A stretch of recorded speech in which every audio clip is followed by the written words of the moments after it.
तो अब जो मेरा अगला टारगेट है, मतलब अगर मैं बताऊँ 2020 से 2023 तक, तो मेरा अगला टारगेट ये है कि भाई मुझे अभी शादी करनी है, ठीक है।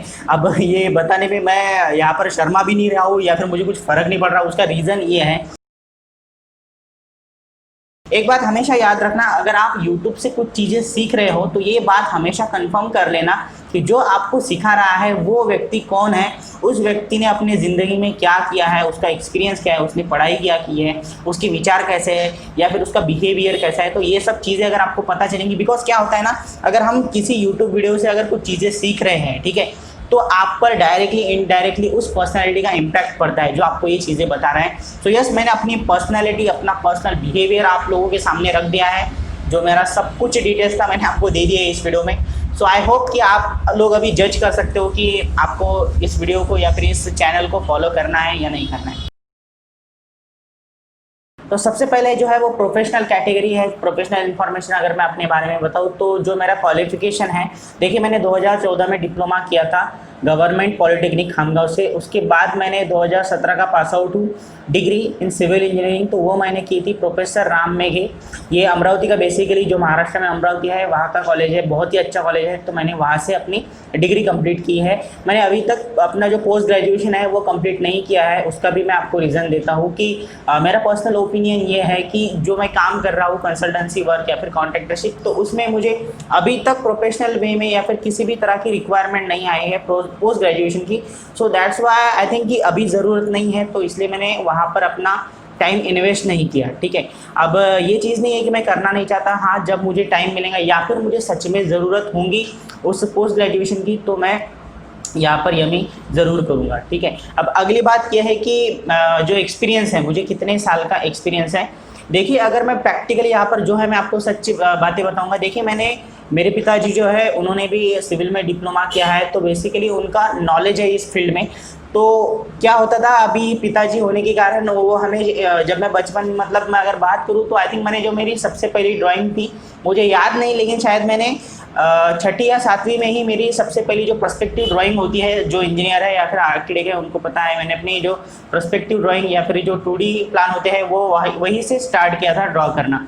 बाद में अगर मैं साइट की बात करूँ तो मेरे पिताजी बेसिकली कुछ कॉन्ट्रैक्ट्स भी लिया करते थे, तो उस केस में मेरा साइट से भी कनेक्शन होता रहा। तो अगर मैं यहाँ पर कहूँ ये बात कि मेरा एक्सपीरियंस कितना है, तो आपको ये सुनकर थोड़ा अजीब लगेगा कि जब मैं पास आउट हुआ 2017 में, तो मैं विदाउट एनी एक्सपीरियंस, मतलब मैंने किसी भी कंपनी में काम नहीं किया, डायरेक्टली अपना ऑफिस स्टार्ट कर दिया। उसका रीज़न ये था कि मैंने 2008, मतलब जो 7-8 का ईयर था, उसी में मैंने अपना ऑटोकैड कंप्लीट कर लिया था, सीख लिया था। अब ऐसा नहीं है सीख लिया मतलब मैंने बस वो चीज़ें सर्टिफिकेट ले ली या फिर सीख लिया, उसके बाद मैंने उस पर कुछ भी नहीं किया। बेसिकली जब वो सीखा था उसके बाद मैंने मतलब 2008-9 से ही ड्राइंग निकालना शुरू कर दिया था ऑटोकैड पे। तो अगर मैं कहूँ मेरा कंसल्टेंसी एक्सपीरियंस, तो वो तो आप समझ सकते हो कि मतलब 2008 से भी अगर आप काउंट करोगे तो वो होगा। लेकिन अगर मैं टेक्निकली बात करूँ कि सच में एज अ सिविल इंजीनियर ये सब चीज़ें मैं कब से करने लगा, तो 2014 जब मैं डिप्लोमा पास आउट हुआ था, तब मेरा ऑफिस सेटअप नहीं था। लेकिन अब इंजीनियर हूँ या फिर मैं कहूँगा कि मेरे पिताजी की वजह से मुझे कुछ काम मिलने लगे कंसल्टेंसी रिलेटेड, तो वो मैं करता था, जैसे एस्टिमेट बनाना, बाद में ड्राइंग बनाना, ये जो छोटे मोटे चीज़ें होते हैं, तो वो मैं 2014 से स्टार्ट करता था। तो मैं बेसिकली कहूँगा कि एक काइंड ऑफ मेरे पास बैकअप था, एक काइंड ऑफ मेरे पास एक्सपीरियंस था जो मुझे डायरेक्टली इनडायरेक्टली मिलता रहा। उसकी वजह से मैंने डायरेक्टली यहाँ पर किसी भी कंपनी में या फिर किसी भी कॉन्ट्रैक्टर या फिर आर्किटेक्ट के यहाँ काम किए बिना अपना ऑफिस स्टार्ट किया। और मुझे इस बात से कोई मतलब क्या बोल सकते, खास तकलीफ भी नहीं कि मैंने विदाउट एनी एक्सपीरियंस यहाँ पर काम शुरू हुआ, तो मुझे कुछ तकलीफ नहीं हुई। इनफैक्ट मेरा कॉन्फिडेंस जो था वो हर साल बढ़ता गया। बाद में मेरी इनकम जो थी वो भी हर साल बढ़ती गई ऑफिस स्टार्ट करने के बाद। तो यहाँ पर मैं ये कह सकता हूँ कि मेरे केस में जो एक्सपीरियंस का पॉइंट था वो नहीं था। लेकिन अगर आप कभी कंसल्टेंसी स्टार्ट करोगे या फिर खुद का अगर बिजनेस स्टार्ट करोगे, तो ज़रूरी नहीं है कि सभी के पास मेरे तरह का बैकअप हो या फिर मेरे तरह की हिस्ट्री हो, ठीक है। तो उस केसेस में मैं कहूँगा कि अगर आप खुद का बिजनेस स्टार्ट कर रहे हो तो please with experience he start करना, ताकि आपको कभी तकलीफ ना जाए।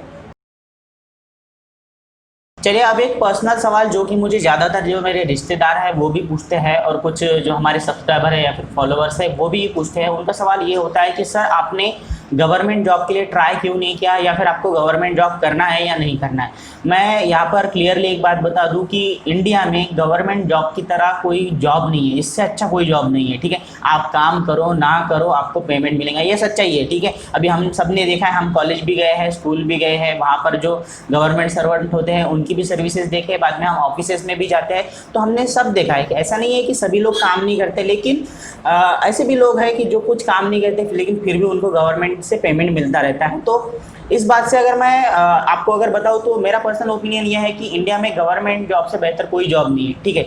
लेकिन अब मैं मेरी बात करता हूँ। देखिए, अगर आपने मेरे कुछ जो पर्सनल वीडियोज़ है, जो कैटेगरी है, सॉरी चैनल है यूट्यूब पर, प्लेलिस्ट जो है मेरी पर्सनल इस नाम से, तो उसमें मैंने कई बार ये बात बताई है कि जो मैं प्लानिंग करता हूँ, मतलब मेरी लाइफ के जो गोल्स है उन्हें मैं जब अचीव करता हूँ तो मेरा प्लानिंग बहुत ऐसे लॉन्ग टर्म नहीं होता है। उसका रीज़न ये होता है, अगर हम बहुत लॉन्ग टर्म जो एम अगर सेट करेंगे तो हो सकता है कि उस केस में हमारी जो कंटिन्यूटी होती है वो ब्रेक हो सकती है। तो उसी केस में जो मेरी ये फिलॉसफी है कि मैं पर्सनली अपने जो गोल होते हैं वो 3 साल के जो टाइम होता है उसमें मैं सेट करता हूँ। तो सबसे पहला जो मेरा गोल था 3 साल का वो ये था, जब से मुझे प्लानिंग और टाइम मैनेजमेंट ये सब चीज़ें समझने लगी, तो 3 साल का मेरा सबसे पहला जो कंसेप्ट था या फिर गोल था वो था अपना डिप्लोमा कंप्लीट करना, जो कि मैंने अच्छे परसेंटेज से, अब मुझे परसेंटेज याद नहीं आ रहा है, मैं यहाँ पर वीडियो में दे दूंगा कि कितने परसेंटेज मिले थे, ओवरऑल जो एवरेज निकाला जाता है। तो वहाँ पर मैंने 2014 में वो कंप्लीट कर लिया अपना टारगेट। अब मेरा नेक्स्ट टारगेट था डिग्री कंप्लीट करना, जो मैंने 8 के ऊपर जो पॉइंटर होता है, अब जो यूनिवर्सिटी से पढ़ते हैं उन लोगों को पता है कि पॉइंटर सिस्टम होता है, 10 में से 8 का मेरा पॉइंटर था, तो वो भी मतलब अपने जो टारगेट था वो कंप्लीट कर दिया। तो अब उसके बाद क्या था, अब मेरे पास 2 चॉइसेस थे एक्चुअली। सबसे पहली चॉइस ये थी कि मैं जो अपना पोस्ट ग्रेजुएशन है वो कंप्लीट कर दूं, या फिर मेरा दूसरा ऑप्शन ये था कि मैं अपना जो जॉब है, मैं स्टेबिलिटी की बात नहीं कर रहा हूँ, फाइनेंशियल स्टेबिलिटी, लेकिन एक जो होता है ना कि डिग्री कंप्लीट कर ले या फिर आपका क्वालिफिकेशन खत्म हो गया तो आपके पास जॉब होना चाहिए, ठीक है। तो वो मेरा टारगेट था। मैंने पोस्ट ग्रेजुएशन को एक्चुअली पोस्टपोन कर दिया कि वो मैं बाद में कभी करूँगा, लेकिन अब मुझे ये तय करना है कि मैं करता क्या हूँ ये लोगों को बता सकूँ, ना कि ये ऐसा रहे कि मैंने डिप्लोमा या फिर डिग्री कर ली बस अब मैं घर पर बैठा हूँ। तो ये चीज़ मुझे नहीं करनी थी। और वैसे भी सिविल इंजीनियरिंग ऐसे फील्ड है कि जो आप जितना जल्दी स्टार्ट करोगे उतना जल्दी आप वो चीज़ें सीख जाओगे, एक्सपीरियंस लोगे और आगे बढ़ोगे। तो इसलिए मैंने जो अपना अगला टारगेट था, जो अगर आप समझो 2017 से 2020 यानी अभी तक, वो ये था कि मेरा खुद का ऑफिस सेटअप हो या फिर मेरा खुद का जॉब हो और उसके बाद मैं आगे बढ़ता रहूँ। तो बेसिकली अगर आप देखोगे अभी मेरा ऑफिस सेटअप हो चुका है, बाद में काम भी शुरू है मेरे, तो बेसिकली मैं कहूँगा कि ये भी टारगेट अब मेरा कंप्लीट हो चुका है। अब अगली बात आती है यहाँ पर, वो ये कि मेरा अगला टारगेट क्या है। तो जी हाँ, मैं आप लोगों के साथ शेयर करना चाहूँगा, वो बहुत ही पर्सनल है लेकिन फिर भी मैं शेयर करना चाहूँगा। तो अब जो मेरा अगला टारगेट है, मतलब अगर मैं बताऊँ 2020 से 2023 तक, तो मेरा अगला टारगेट ये है कि भाई मुझे अभी शादी करनी है, ठीक है। अब ये बताने में मैं यहाँ पर शर्मा भी नहीं रहा हूँ या फिर मुझे कुछ फ़र्क नहीं पड़ रहा। उसका रीज़न ये है कि मेरा कंसेप्ट ये है या फिर मेरी फिलॉसफी ये है कि अगर आप एक स्पेसिफिक टाइम में ही वो चीज़ें करोगे तो वो उसका जो आउटपुट होता है वो अच्छा होता है। अगर आप डिले कर दो या फिर बहुत जल्दी कर दो वो चीज़ें तो बहुत गलत हो जाएंगी। अगर ये टारगेट अगर मुझे इन 3 सालों में कंप्लीट करना है तो बेसिकली मुझे ये पता था कि मुझे एटलीस्ट स्टेबल जो है, जिसे हम कहेंगे कि एटलीस्ट कोई जॉब मेरे पास होना बहुत ज़रूरी था, क्योंकि कोई भी उस तरह से शादी नहीं कर सकता विदाउट एनी स्टेबिलिटी। तो उसी केस में मैंने जो अपना डिसीजन था वो प्राइवेट जॉब या फिर गवर्नमेंट, ये अपना जो बिज़नेस है उस पर रखा। अब इसमें से मैंने प्राइवेट इसलिए निकाला बिकॉज वो कंडीशन नहीं थी कि प्राइवेट जॉब लेकर मैं जो अपना अगला टारगेट है दैट इज़ माय मैरिज, वो मैं सक्सेसफुली कंप्लीट कर सकता हूँ। सो वो मैंने स्किप कर दिया। अब गवर्नमेंट जॉब तो अच्छा ऑप्शन था और मैं एक ऐसा, मतलब ये नहीं कि बहुत क्या कह सकते हैं हम कि लो स्टूडेंट था स्टडी में, मैं बहुत ही एवरेज स्टूडेंट था और मुझे ऐसा लगता है कि शायद मैं अगर स्टडी करता तो ये कर भी सकता था, मतलब कोई ना कोई तो पोस्ट मिल ही जाती थी। लेकिन प्रॉब्लम यहाँ पर ये था कि जो टाइम पोस्ट निकल रहे थे या फिर जिस तरह के पोस्ट निकल रहे थे, अगर आपने देखा होगा तो प्रॉब्लम वहाँ पर ये था कि उसके लिए जो स्टडी टाइम चाहिए था वो मैं नहीं दे सकता था, क्योंकि मैं इतना भी ब्राइट स्टूडेंट नहीं हूँ कि पहले ही अटेम्प्ट में वहाँ पर गवर्नमेंट जॉब हासिल कर लूँ, ठीक है।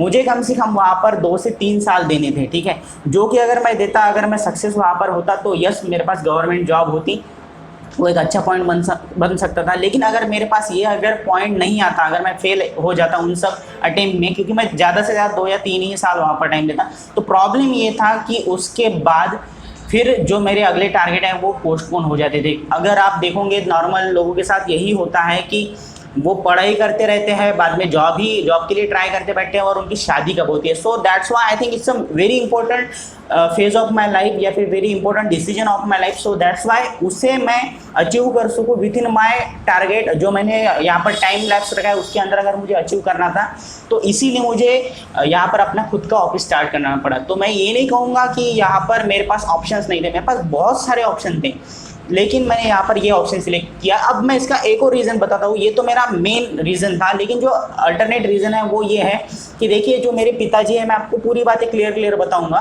कि मेरे पिताजी का आज जो पेमेंट है वो एक्चुअली गवर्नमेंट सर्वेंट है, तो उनका 80K प्लस मतलब 80,000 के ऊपर उनका मंथली पेमेंट है, ठीक है, सैलरी है। लेकिन उसके बावजूद, ये सब पेमेंट होने के बावजूद, उनके पेमेंट के बावजूद मुझे आज ये टेंशन था या फिर उस टाइम ये टेंशन था कि मैं ज़िंदगी में क्या करूँ या फिर कौन सा जॉब करूँ। तो मैंने ये सोचा कि शायद ये जो प्रॉब्लम है ये मुझे अपने जो अगली जनरेशन होंगी उनके साथ ना हो, इसीलिए मुझे ऐसा लगा कि अगर मैं एक अपना ऑफिस सेटअप करता हूँ, उस पर थोड़ा काम करूँगा, तो बेसिकली जो अगली जनरेशन रहेंगी उन्हें इतनी तकलीफ नहीं लेनी पड़ेगी। तो ये भी मेरा एक यहाँ पर फैक्टर था।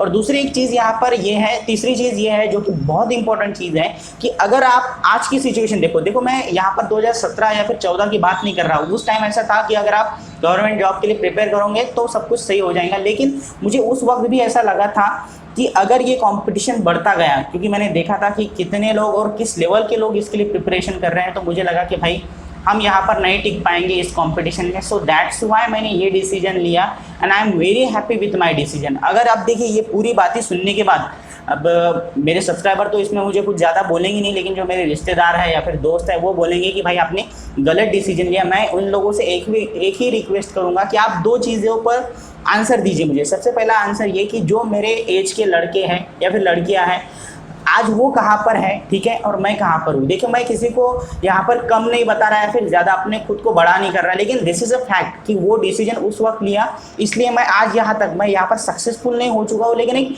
थोड़ी बहुत स्टेबिलिटी मैंने अचीव कर ली है बिकॉज मैंने वहाँ पर वो डिसीजन लिया था। दूसरी बात ये कि आप अगर एडवाइस दे रहे हो कि भाई ऑफिस बंद कर दो या फिर बिजनेस मत करो, इसमें कुछ रखा नहीं है, तो मेरा आपसे एक सवाल है जो कि लास्ट सवाल है, वो ये कि आप मुझे कोई अच्छा मिनिमम 30,000 पेमेंट वाला गवर्नमेंट जॉब या फिर प्राइवेट जॉब लगा के दो, तो मैं ये सब छोड़ दूंगा। अब जो लास्ट आंसर है वो ये है इस बारे में कि क्या मैं गवर्नमेंट जॉब के लिए ट्राई ही नहीं कर रहा हूँ या फिर मैं जॉब के लिए अप्लाई नहीं करूँगा।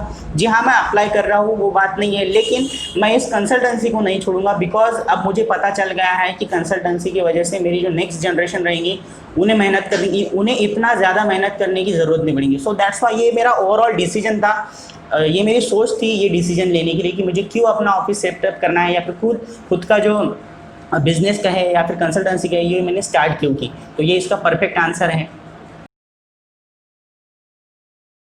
Now let's talk about YouTube कि ये चैनल मैंने क्यों शुरू किया, बाद में कंटिन्यू क्यों कर रहा हूँ, क्या रीज़न है। तो देखिए सबसे पहली बात, जैसे कि मैंने जो अपने सोशल मीडिया जो हैंडल है वहाँ पर भी ये सब चीज़ें जो है बता के रखी है या फिर प्रोफाइल में लिखी हुई है कि मैं पार्ट टाइम यूट्यूबर हूँ, मैं फुल टाइम यूट्यूबर नहीं हूँ और मैं लाइफ में बनूंगा भी नहीं फुल टाइम यूट्यूबर। उसका रीज़न ये है कि जो अभी यूट्यूबर बनना चाहते हैं एज ए सिविल इंजीनियर या फिर कोई भी अगर यूट्यूबर बनना चाहते हैं, तो मैं उन लोगों को एक बात बता दूं कि भाई आपको यहाँ पर यूट्यूब हो या फिर सोशल मीडिया हो, यहाँ पर वन टाइम एक स्पेसिफिक टाइम के लिए बहुत अच्छा भाव मिलेगा, बहुत अच्छे पैसे मिलेंगे, सब कुछ अच्छा होगा, लेकिन यहाँ पर कन्फर्मेशन नहीं है। आपकी लाइफ यहाँ पर परमानेंट नहीं है, कभी भी आपका अकाउंट ब्लॉक हो सकता है without any reason, with any reason, कुछ भी रीज़न हो सकता है और आपकी पूरी मेहनत एक सेकंड में बर्बाद हो सकती है। सो दैट्स वाई यूट्यूब मेरा जो है वो पार्ट टाइम जॉब है, ठीक है, इसमें मैं जॉब कर रहा हूँ, ठीक है। ये हॉबी तो है, देखिए पहले जब मैंने स्टार्ट किया था ये जो थी मेरी हॉबी थी, वीडियो बनाना, बाद में इसे पब्लिश करना वगैरह, ये सब मेरी हॉबीज़ थी, लेकिन अब ये मेरा जॉब बन चुका है। अब मुझे हर शनिवार आपको वीडियो देना है, ये मेरी जिम्मेदारी बन चुकी है या फिर जॉब बन चुका है, लेकिन ये मेरा पार्ट टाइम जॉब है।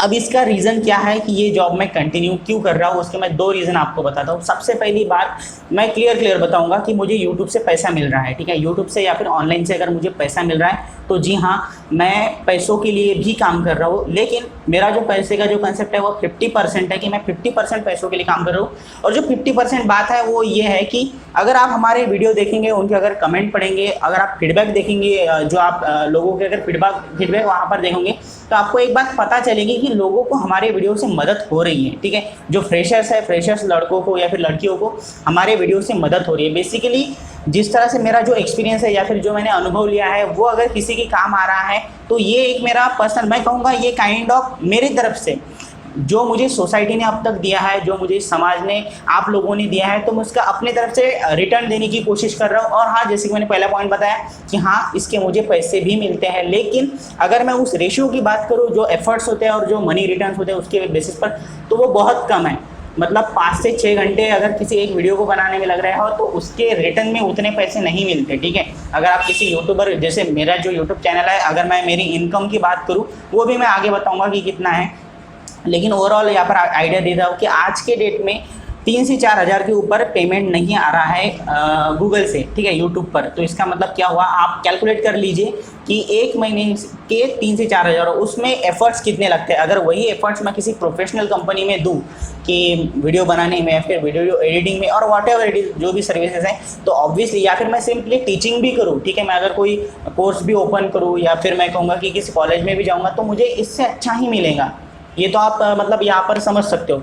लेकिन ये 2 चीज़ें हैं जिस कारण मैंने यूट्यूब शुरू किया था या फिर अब मैं कंटिन्यू कर रहा हूँ। अब हम जो इम्पोर्टेंट बात है वो ये है कि मैं अदर एक्टिविटीज़ क्या क्या करता हूँ। मतलब आप लोगों को जैसे ये तो पता चल गया कि मैं सिविल इंजीनियर हूँ, डिप्लोमा प्लस डिग्री होल्डर, उसके बाद मैं यूट्यूबर हूँ, यूट्यूब क्यों करता हूँ, लेकिन इसके अलावा मैं कुछ और भी चीज़ें करता हूँ। और वो और चीज़ें जो है वो ये है कि मैं ब्लॉगिंग करता हूँ। अब जिन लोगों को पता है कि ब्लॉगिंग क्या होता है, जैसे बेसिकली एक वेबसाइट होती है जिस पर हम पर्सनली अपने डिटेल्स या फिर जो भी प्रोफेशनल इन्फॉर्मेशन है वो शेयर करते हैं, जो कि आपको डिस्क्रिप्शन में मिल जाएगा मेरा ब्लॉग। तो वहाँ पर मैं ब्लॉग राइटिंग मतलब आर्टिकल राइटिंग का काम करता हूँ। उसके बाद एक और काम है जिसे मैं काम नहीं कहूँगा, बेसिकली वो मेरी हॉबी है। वो ये है कि मैं गेम्स को भी बहुत लाइक करता हूँ, ठीक है। गेम्स जो कंप्यूटर गेम, मैं मोबाइल गेम की बात नहीं कर रहा हूँ, मैं कंप्यूटर गेम की बात कर रहा हूँ, कंप्यूटर या फिर लैपटॉप। तो मैंने लॉकडाउन में एक गेम ट्राई भी किया था। मतलब मैं बेसिकली गेम डेवलपर भी बनना चाहता हूँ, तो उस पर भी मैं काम कर रहा हूँ, लेकिन उससे मुझे अभी तक कुछ इनकम नहीं हुआ। लेकिन मैं वो काम इनकम के लिए नहीं कर रहा हूँ, वो मेरी हॉबी है। मैं गेम भी बनाता हूँ बेसिकली कंप्यूटर या फिर पीसी के, ठीक है। अब उसके बाद ये है कि मैं डिजिटल जो प्रोडक्ट्स होते हैं वो सेल करता हूँ, डिजिटल मार्केटिंग भी मैं यहाँ पर कर रहा हूँ। हम इनकम को 2 चीज़ों में बांटेंगे। सबसे पहली बात कि जो मेरा प्रोफेशनल है, मतलब जो एज ए सिविल इंजीनियर मैं कितना कमाता हूँ, बाद में जो बाकी चीज़ें जैसे यूट्यूब हो गया या फिर बाद में ये डिजिटल जो सर्विसेज हो गए उनकी बातें हो गई। तो मैं आपको सबसे पहले डिजिटल सर्विस की जो मेरी इनकम है उसके बारे में बता दूँ। मैं आपको एक बात बता दूँ कि मैंने जो पैसिव इनकम होता है, अब जो इन लोगों का एक्टिव पैसिव का फ़र्क पता है, उन लोगों को पता है कि जो मेरा पैसिव इनकम है, अगर मैं उसके बारे में बात करूं तो देखिए, मैं जब सुबह उठता हूं और मेरा मोबाइल अगर मैं 10 या फिर 11 बजे के बाद देखूंगा तो बेसिकली मेरे अकाउंट में मिनिमम हर रोज़ कम से कम 100 रुपये आते हैं, या फिर मैं कहूँगा कि 3 डिजिट के जो अमाउंट होते हैं वो हर रोज़ मेरे अकाउंट में आते रहते हैं। Basically that's my online earning, फिर वो चाहे यूट्यूब से हो या फिर डिजिटल मार्केटिंग या फिर डिजिटल प्रोडक्ट सेलिंग से हो या फिर आर्टिकल से हो, ठीक है। तो 3 नंबर के जो अमाउंट है वो मेरे अकाउंट में हर रोज़ आते रहते हैं। तो ये मेरी अर्निंग हुई ऑनलाइन की। अब हम बात करते हैं यहाँ पर जो मेरी सिविल इंजीनियरिंग कंसल्टेंसी है या फिर ऑफिस है, तो उससे मैं एज ए सिविल इंजीनियर कितना कमाता हूँ। तो मैं यहाँ पर आपको एक बात बता दूँ, जो मेरे सर्विस है सिविल इंजीनियरिंग की, उसमें जो सबसे मिनिमम प्रोडक्ट है उसकी अमाउंट है आज के डेट में 1000 रुपये, ठीक है। और जो हाईएस्ट रेट है या फिर हाईएस्ट सर्विस है उसकी अगर मैं ओवरऑल अमाउंट आपको यहाँ पर बता दूँ तो वो है यहाँ पर आज के डेट में 12,000, ठीक है। तो कहने का मतलब ये हुआ, अब ये डिपेंड करता है कि कितने क्लाइंट मेरे पास आ रहे हैं, ठीक है। उसके बेसिस पर मतलब मैं अगर एग्जांपल दूं कि मैं 12,000 की जगह, चलो मैं एवरेज में आपको 10,000 बताता हूँ कि 10,000 के अगर मेरे पास 5 भी काम आ गए महीने में तो मैं महीने का 50,000 कमाता हूँ। एक काम आया तो सिर्फ 10,000 कमाऊंगा, लेकिन अगर ऐसे काम ही नहीं आए तो 1-1 हज़ार के जो काम है वो अगर 2 आ गए तो 2,000 कमाऊंगा। तो बेसिकली आप अंदाज़ा लगा लो कि मैं कितना अपने सिविल इंजीनियरिंग से कमाता हूँ। तो आपको एक बात समझ में आ जाएगी कि मेरा जो मेन इनकम सोर्स है वो ऑब्वियसली सिविल इंजीनियरिंग है, यूट्यूब या फिर ये डिजिटल सर्विसेज नहीं है। इससे मुझे, मैं कहूँगा कि बूंद बराबर, जैसे सागर में बूंद होती है उस तरह से वो पेमेंट वहाँ पर मिल रहा है। लेकिन जो सिविल इंजीनियरिंग का इनकम है वो मैं कहूँगा कि सेटिस्फैक्ट्री इनकम है। ये नहीं कहूँगा कि बहुत ज़्यादा है, लेकिन मैं इसका एग्जांपल देता हूँ कि अगर कोई साइट पर काम कर रहा है एज अ साइट इंजीनियर या फिर एज अ सुपरवाइज़र किसी और के कॉन्ट्रैक्ट पर, तो उस व्यक्ति को जितना पेमेंट मिलता है महीने का, वो पेमेंट मैं 7 दिन में निकालता हूँ, ठीक है। तो ये मेरी कंसल्टेंसी की मेहनत होगी। अब ये यहाँ पर जो पेमेंट के बारे में बताया और जिस वे में मैंने आपको बताया, तो कुछ लोगों को ऐसा लग सकता है कि अरे भाई ये तो शो ऑफ कर रहा है। मैं आपको सिंपल बताता हूँ कि एक टाइम था कि जब मैं रिचार्ज देखो मेरे घर पर जो सिचुएशन है, मैं ये नहीं कहूँगा कि मैं बहुत पुअर फैमिली से बिलोंग करता हूँ या फिर मैं बहुत ज़्यादा गरीब फैमिली से बिलोंग करता हूँ। ऑब्वियसली अगर आप, जैसे कि मैंने अपने पिताजी के पेमेंट के बारे में भी आपको बता दिया, तो आपको ये बात तो समझ गई कि मैं एक मिडिल क्लास फैमिली से बिलोंग करता हूँ। तो बेसिकली हमको कह सकते हैं कि पैसों की इतनी भी तकलीफ नहीं है जितनी एक गरीब व्यक्ति को होती है, उतनी तकलीफ नहीं है। लेकिन जो मेरी बचपन से जो फिलॉसफी ये थी कि जब मतलब मुझे समझने लगा कि जो अपना खर्चा है अपने आप को करना चाहिए, तो बात ये है कि मैं आपको बता दूं कि जब कॉलेज टाइम था या फिर जब मैं पास आउट हुआ था, तो उसके बाद रिचार्ज करने के लिए भी मेरे पास पैसा नहीं था, ठीक है। तो उसके बाद अगर ये लेवल अचीव किए हैं तो यार थोड़ा शो ऑफ करने में जाता भी क्या है ना। तो इसीलिए मैंने इस वे में आपको बताया कि आज मेरी अर्निंग इतनी है कि जो मेरे शौक है या फिर खर्चे है वो मैं पूरे कर सकता हूँ। तो इतनी अर्निंग मेरी है। लेकिन मेरी अर्निंग इतनी नहीं है कि मैं आज के डेट में क्या कह सकते हैं हम कि बहुत सक्सेसफुल इंजीनियर हूँ, उस तरह की अर्निंग नहीं है। बेसिकली अभी मैंने स्टार्ट किया है तो थोड़ा टाइम लगेगा। बस यहाँ पर मैं एक बात 100% आप लोगों के साथ शेयर करना चाहूँगा, जो कंसल्टेंसी स्टार्ट करना चाहते हैं या फिर खुद का बिजनेस स्टार्ट करना चाहते हैं। जिस कॉन्फिडेंस के साथ, जिस एक्सपीरियंस के साथ मैंने स्टार्ट किया, उसका फ़ायदा यहाँ पर ये हुआ, जिस नॉलेज के साथ मैंने स्टार्ट किया उसका फ़ायदा यहाँ पर ये हुआ कि मेरा हर साल इनकम बढ़ रहा है। मैं यहाँ पर आपको पहले साल का इनकम बताता हूँ। 90,000 इनकम था पूरे एक साल में। उसके बाद 1,20,000, उसके बाद का जो है वो मैं बताऊँगा नहीं, बिकॉज कोरोना की वजह से कंडीशन ख़राब है। तो यह बात आप समझ सकते हो कि मेरा जो इनकम है वो हर साल बढ़ता गया। और बिज़नेस की यही बात होती है कि बिज़नेस का जो इनकम होता है आपको एक दिन या फिर एक महीने में पता नहीं चलता, वो ओवरऑल एक टाइम ईयरली पीरियड होता है, उसमें आपको पता चलता है कि आप ग्रो कर रहे हो या फिर नहीं। तो बेसिकली मेरा ग्रोथ रेट अच्छा है। अगर मैं अदर जो बिज़नेस है उनसे कंपेयर करूँ तो yes I am in a fine smooth way of growth. तो ये होगा यहाँ पर पॉइंट क्लियर। चलो अब जो पर्सनल बातें हैं, थोड़ी बहुत पर्सनल बातें हैं कि जो मुझे एक्चुअली जो अपने यूट्यूबर जो सब्सक्राइबर है उनको नहीं बतानी है, जो मेरे रिश्तेदार हैं उनको मैं बताना चाहूँगा यहाँ पर, क्योंकि ये चीज़ें अगर मैं ऑनलाइन बोल दूंगा तो ये मुझ पर प्रेशर बनेगा कि ये तुमने ऑनलाइन में बता दी है चीज़ें।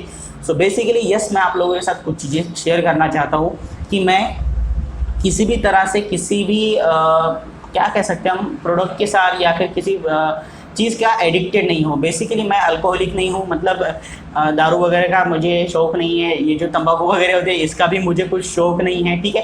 बस मुझे कुछ चीज़ें जो है वो बहुत ज़्यादा पसंद है और मैं उन चीज़ों को छोड़ना नहीं चाहता। जो है 2 चीज़ें, सबसे पहले ये कि मेरा लैपटॉप जो है उसमें जो गेम्स वगैरह होते हैं वो मुझे लगता है मैं कभी नहीं छोड़ूंगा वो चीज़ें। And second is nonveg. तो चलिए दोस्तों, मुझे लगता है मैंने बहुत सारी चीज़ें क्लियर कर दी है, अपने क्वालिफिकेशन से लेकर, अपने एक्सपीरियंस से लेकर, अपने जो पर्सनल बातें हैं वो भी मैंने आप लोगों के साथ शेयर कर दी। अब इस पूरे वीडियो का मैं यहाँ पर कंक्लूजन यहाँ पर देना चाहूँगा आपको कि ये मैंने सब आपको क्यों बताया। तो इसका मोस्ट इंपॉर्टेंट रीज़न ये है कि अगर आप मेरा वीडियो देख रहे हो तो ये पूरा वीडियो अगर आपने एंड तक देखा है तो अब आप तय कर सकते हो कि मुझे फॉलो करना है या नहीं करना है। Thank you so much for your support and thank you so much इस वीडियो को एंड तक देखने के लिए। दोस्तों, अगर आप सिविल इंजीनियरिंग स्टूडेंट हो या फिर सिविल इंजीनियरिंग में आपका इंटरेस्ट है तो हमारे चैनल को ज़रूर सब्सक्राइब कीजिए, क्योंकि ये बिल्कुल फ्री है। और हाँ, बेल आइकन को दबाना ना भूलें ताकि आपको सबसे पहले वीडियोस की नोटिफिकेशन मिल सके।